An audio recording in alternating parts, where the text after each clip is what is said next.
안녕하세요. 당신의 부동산 주치 김재경 소장입니다. 710 부동산 대책 시리즈 이어서 시작해 보도록 하겠습니다. 710 부동산 대책에서 여러 내용들이 나왔었는데 그 내용들 중에서 단기 양도세율에 대한 부분 한번 설명해 보도록 할까 합니다. 어떤 부분이 바뀌었냐? 1년 미만에 대한 단기 양도세율을 70%, 2년 미만에 대한 세율을 60%, 2년이 넘어가야 일반 양도세율로 적용되도록 바뀌었는데요. 그런데 해당 부분이 이전부터도 바뀌었다는 사실 알고 있나요? 본격적으로 한번 하나씩 살펴보도록 하겠습니다. 자, 우선 보시게 되었을 때 우리가 2020년도까지 양도하게 된다라고 하면 양도세율이 어떻게 되느냐? 1년 미만 같은 경우는 40%, 1년이 넘어갔을 때 일반 세율이 적용됩니다. 하지만 2019년도 12.16 대책에서 단기 양도세율에 대한 게 한번 바뀌게 되었었죠. 2021년도부터는 어떻게 바뀌었냐? 1년 미만이 50%, 2년 미만이 40%로 변경되었습니다. 자, 그럼 2021년도부터는 이렇게 바뀐다라 했었는데 이번 710 부동산 대책으로 적용되는 단기 양도세율은 2021년도 6월 1일자부터 적용되니까 아래 표와 같이 변동이 되었습니다.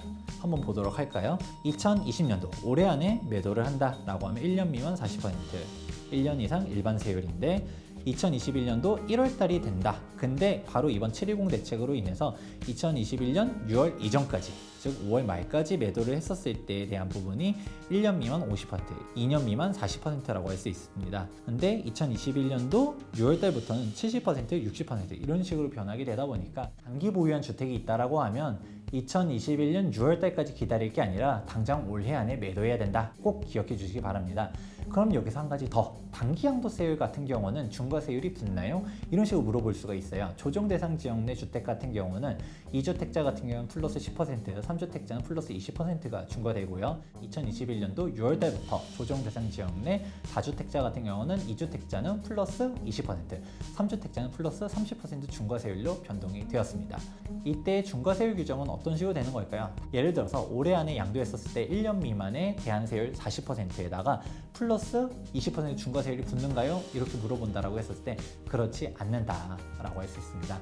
이거는 단일세율로 적용되게 되는 것이고요. 단기 양도세율이랑 중과세율이랑 중복됐을 때는 이건 어떤 식으로 적용되냐라고 했을 때 예를 들어서 2020년도에 매도한다라고 해볼게요. 1년 미만에서 40% 세율이 있고 그리고 일반 세율에다가 다주택자 중과세율이 적용되는 부분이 있었을 때 우리가 단기 양도세율 40%에 플러스 10%, 20% 중과시키는 게 아니라 얘는 40% 단일세율 그대로 있고요. 일반 세율에다가 플러스 10%, 20% 중과시킨 거랑 비교했을 때 큰 쪽으로 적용한다.